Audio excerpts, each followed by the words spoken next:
When he hit the 4 in a row in the second half, that was amazing. Each shot was farther than the next. I've never seen nothing like that, shooting off the dribble, off the catch and shoot from 30. He was dribbling the ball basically with a carefree kind of attitude, and he made it fun. He made it look like he was having a whole lot of fun.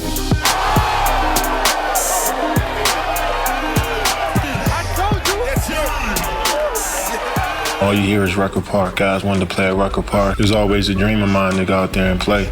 But I never really heard any other stories about any other players, but I just knew it was a historical court, a lot of tradition, and I wanted to be a part of that. The Rucker is a special place.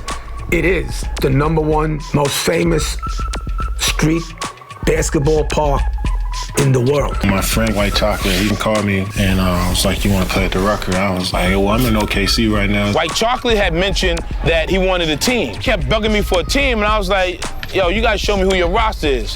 And when they said, "Yo, we can bring Kevin Durant," I said, "If you can bring Kevin Durant, I'll give y'all a team." But I was like, you know what? I'm just gonna go. I'll go out there and hoop and see how it is. I was real excited because, you know, an NBA pro in the park is like a whole different dynamic, and a lot of questions go through your mind with that. Is he gonna play hard?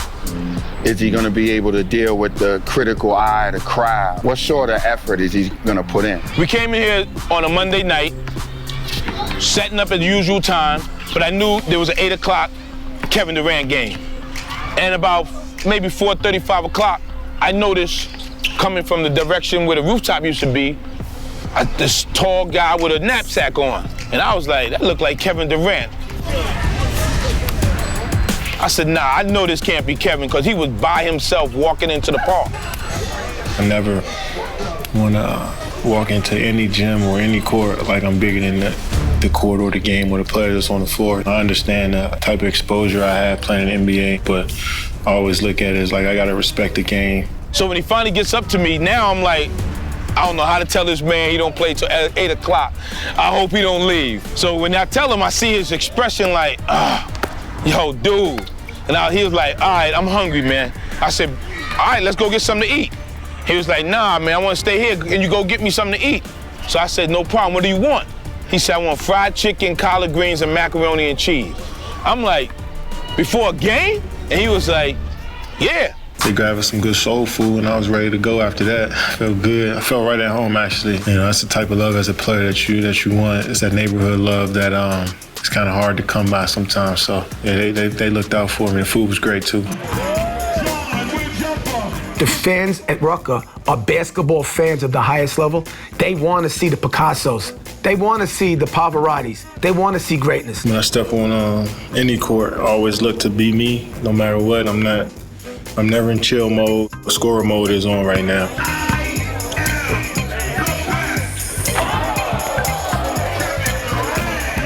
It couldn't have happened without the team realizing, yo, we got one opportunity and we got one of the biggest stars in the park. Seen plenty of extraordinary games and extraordinary feats of athleticism out here. Yeah, boy. With me being part of the entertainment aspect here, it was something else. It was more than just me being a spectator. And when you see certain players come out here, you believe that you expect something extraordinary. You know what I'm saying? Each time you see a big name. I am Hannibal, the most electrifying. I am what you would call the co-commentator, the color to the commentator, the announcer, the host with the most, and basically the straw that stirs it all up out here. Hannibal is definitely the electrifying one because he knows what to say when he needs to say it. He established with Kevin that, yo, you may be Kevin Durant, but on this court, you equal. So you got to show and prove. Here we go again. Everybody trying to guard him. Everyone. Yes, sir. I was more so paying attention to the crowd, what the people were saying and how excited they looked. And that motivated me more. I just wanted to put a show on for them, something that's always gonna stick in their mind. Every time someone of his stature comes to Rucker, the ceiling is so high, and you can't meet the ceiling of what people expect you to do. They expect you to score 100 if you score 90. If you have 3 spin moves, they expect 4. They expect the great shooters to never miss. He showed a full arsenal of shot-making ability, which, I think separated him from a lot of the NBA guys who came out here. It was incredible. I just wanted to go out there and just leave it all out there and have fun.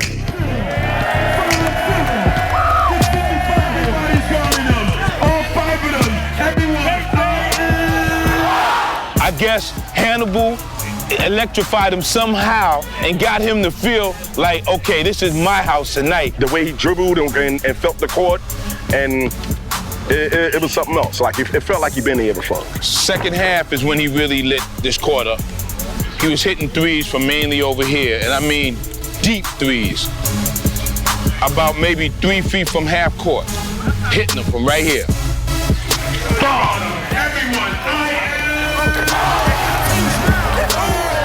And when he started doing what he wanted to do as far as his dribbling and basically showing you, okay, I got handle, I do this. And I'm gonna show you what it is right here in Harlem on the grandest stage. Gonna be making it do what it do out here, boy. Came back. I got a wide open look.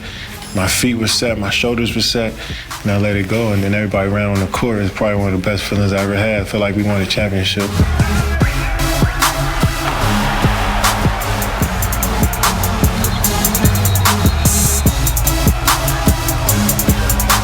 Crowd erupted, ran up on him, gave him 5, hitting on, touching him. It was one of the most beautiful things I've seen to have kids, adults, old people running up and embracing this guy like he had won the 7th game of the NBA Finals. Our crowd, they know they're not supposed to run him on that court.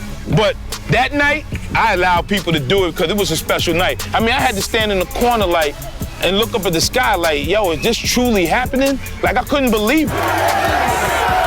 It was perfect, man. To hit a 4th 3 in a row and everybody just run out and rush the court, I was just overwhelmed.